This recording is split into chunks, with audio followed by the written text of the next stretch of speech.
இன்றைக்கி நம்ம வீட்டில் டின்னருக்கு வந்து கேரட் அடை, அதாவது ஒரு சத்தான அடை சாப்பிடணுன்னா இடைய இப்படி ஏதாவது ஒரு காய்கறிகள் சேர்த்துக்கிடலாம். நான் இன்றைக்கி வந்து கேரட்டு சேர்த்துருக்கேன். முருங்கை இலை அடையும் நம்ம பண்ணுவோம், அதுபோல் தான் இது. பிள்ளைகள் வந்து கேரட்டெல்லாம் அதிகம் சாப்பிட விரும்ப மாட்டாங்க. அப்படிப்பட்ட பிள்ளைகளுக்கு நம்ம இப்படி கேரட்டு போட்டு அதாவது அடை பண்ணி கொடுத்தா அவங்க நல்லா விரும்பி சாப்பிடுவாங்க. இது கூட எந்த சட்னியும் நீங்கள் வச்சுக்கிடலாம். உங்களுக்கு விருப்பமான சட்னி வச்சு சாப்பிட்டுக்கிடலாம். நான் வந்து தேங்காய் சட்னி வந்து தாளிக்காத தேங்காய் சட்னி வச்சுருக்கேன். அடைக்கு இது தான் நல்லாயிருக்கும். சரி, இப்போ வாங்க நம்ம இந்த அடை எப்படி பண்ணலாம், இதுக்கு என்னென்ன வேணுங்கிறத பார்க்கலாம். வாங்க இந்த கேரட் அடை எப்படி பண்ணலாம், இதுக்கு என்னென்ன வேணும்னு பார்க்கலாம். நான் ஒரு 25 ml அரிசி எடுத்திருக்கேன், அதாவது பச்சரிசி. அதே அளவு எல்லா பருப்பு வகைகளும் எடுத்துக்கிடலாம். அரிசி ஒன்று, அதுக்கடுத்தாப்பில் துவரம்பருப்பு, அதுக்கடுத்தாப்பில் கடலைப்பருப்பு அதே அளவு, அதுக்கடுத்தாப்பில் அதே அளவு சிறுபயிறு, அதுக்கூட அதுக்கு அதே அளவில் அதே கப்பு அளவுக்கு ஒரு கப்பு உளுந்து. இப்போ இந்த நாளையும் நல்லா நம்ம நல்லா அலசி ஒரு 4 மணி நேரம் நனைய வைக்கலாம். ஏன்னா கடலைப்பருப்பு நனைய நேரம் ஆகும். 4 மணி நேரம் நனைய வச்சு கொண்டுடலாம். இது இப்போ இது நல்லா 4 மணி நேரம் நல்லா ஊறிடுச்சு. நல்லா கழுகி நனைய வச்சு கொண்டு வந்தாச்சு.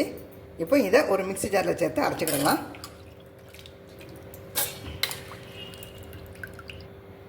எல்லாத்தையும் மிக்ஸி ஜாரில் சேர்த்தாச்சு. இப்போ இந்த அடைக்கு தேவையான உப்பு இதில் சேர்த்துருவோம் இப்போவுமே. ஏன்னா கல்லுப்பு போடுறோம். கல்லுப்பு போட்டோம்னா நல்லா அரைக்கும் போது போட்டோம்னா அது நல்லா கரைஞ்சிரும். அது கூட 3 வரமிளகாய்,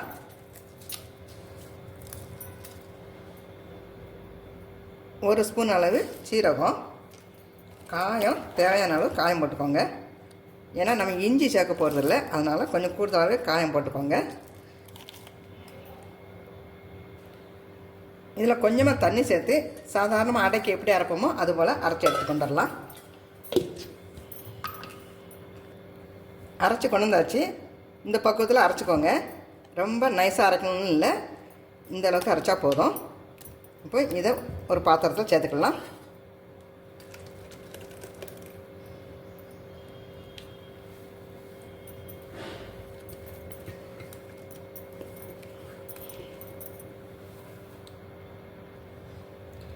ரொம்ப திக்காக இருக்க வேண்டாம், அதனால் இது கூட கொஞ்சம் தண்ணி சேர்த்துக்கிடலாம். இது கூட ஒரு கேரட் நமக்கு சேர்க்கலாம். அந்த கேரட்டை நல்லா கழுவிட்டு இதை இலைச்சி கொண்டுடலாம். இதை இலைக்கும் போது கொஞ்சம் பெரிய ஷேப்பாக இருக்குல்ல, இதில் போட்டு இலைச்சி கொண்டுடலாம். கேரட்டை இலைச்சி கொண்டு வந்தாச்சு. இப்போ இதை சேர்த்துக்கிடலாம். பசங்களுக்கு அடைன்னு பண்ணி கொடுக்கும்போது ஒரு சத்தான அடையாக பண்ணி கொடுக்கலாம். இப்படி இது கூட பொடியாக நறுக்கின வெங்காயம், ஒரு மீடியம் சைஸ் வெங்காயம் நறுக்கியிருக்கேன், அதையும் சேர்த்துக்கிடலாம். கொஞ்சம் கருவேப்பிலை சேர்த்துக்கிடலாம். கருவேப்பிலை சேர்க்கும்போது நல்லா டேஸ்டியாக இருக்கும். நான் எல்லாம் கருவேப்பிலையே போடுறேன். எங்கள் தோட்டத்துக்கு கருவேப்பிலை, அதனால் சூப்பராக இருக்குது. இது கூட கொஞ்சமாக மஞ்சள் பொடி இவ்வளோ சேர்த்து நல்லா மிக்ஸ் பண்ணிக்கிடலாம். நல்லா மிக்ஸ் பண்ணிக்கோங்க. தண்ணி தேவைன்னா சேர்த்துக்கலாம், உப்பு தேவைனாலும் இப்போ சேர்த்துக்கிடலாம். நல்லா மிக்ஸ் பண்ணியாச்சு. மாவு இந்த அளவுக்கு வச்சுக்கோங்க.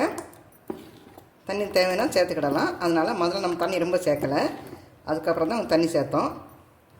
இப்போ இந்த அளவுக்கு தோசையை வறுத்துற வேண்டிதான். அதாவது தோசை மாவு எப்படி இருக்குது அது மாதிரி தான். சாதாரண அடைக்கு எப்படி எடுத்துக்கிடும் அதே போல் தான். அடுப்பை பற்ற வச்சாச்சு. தோசை வறுத்துக்கலாம். அதுக்கு ஒரு அடைகல்ல அடுப்பை வச்சாச்சு. அதாவது அடை வறுக்க போகிறோம். கல் சூடாயிடுச்சு. இப்போ அடையை ஊற்றிடலாம். அப்படி ரைட் சைடு ஒரே சைடாக அப்படி லேசாக பரத்தி விடுங்க. நல்லா மெல்லிசான முறுமுறுன்னு ஆப்பத்தை சுட்டு எடுக்கலாம், அதாவது அடையை சுட்டு எடுக்கலாம்.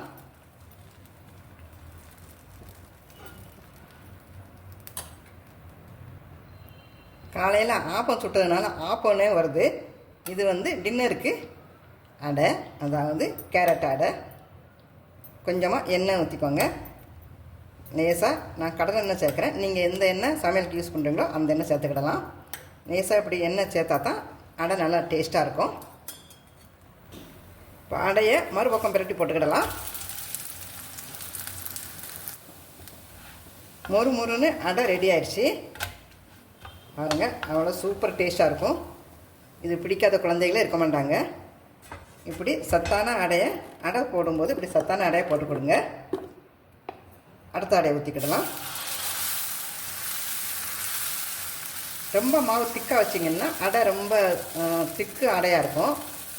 கொஞ்சம் மொறுமொறுப்பு அவ்வளோவா இருக்காது. அதனால் நம்ம தோசை மாவோட கொஞ்சம் தண்ணி சேர்த்தே வச்சுக்கிடலாம். இதே போல் எண்ணெய் சேர்த்துக்கோங்க. நீங்கள் பசங்களுக்குன்னா லேசாக நெய் சேர்த்து கூட பண்ணி கொடுக்கலாம். இந்த அடையும் பிரட்டி போட்டுக்கிடலாம். இந்த அடையும் எடுத்துடலாம். இது பாருங்கள், அந்த கேரட்டு வாடையே இருக்காது. கேரட்டு அடைன்னு சொல்ல முடியாது, அவ்வளோ சூப்பராக இருக்கும். கேரட்டுலாம் சில குழந்தைகள்லாம் சாப்பிட மாட்டேன்னு சொல்லுவாங்க. அந்த குழந்தைகளுக்கெல்லாம் இப்படி பண்ணி கொடுக்கலாம். ஏன்னா கேரட்டில் நிறைய சக்தி இருக்குது. பசங்களுக்கு எப்படியும் கொடுக்கணும். அதை இந்த வழியில் இப்படி பண்ணி கொடுத்துக்கிடலாம் பிள்ளைகளுக்கு. சூப்பரான கேரட் அடை டின்னர் தயாராகிடுச்சு. எந்த சமையலும் பொறுமையாக சமைச்சா அருமையாக இருக்கும். உங்கள் ஃப்ரெண்ட்ஸ் யாரும் இது மாதிரி கேட்டாங்கன்னா அவங்களுக்கு இந்த பதிவை அவங்களுக்கு ஷேர் பண்ணுங்கள். உங்களுக்கு தினசரி புது டிஷ்ஷுன்னா நம்மளோட பேஜை ஃபாலோ பண்ணுங்கள். தேங்க்யூ ஃபார் வாட்சிங்.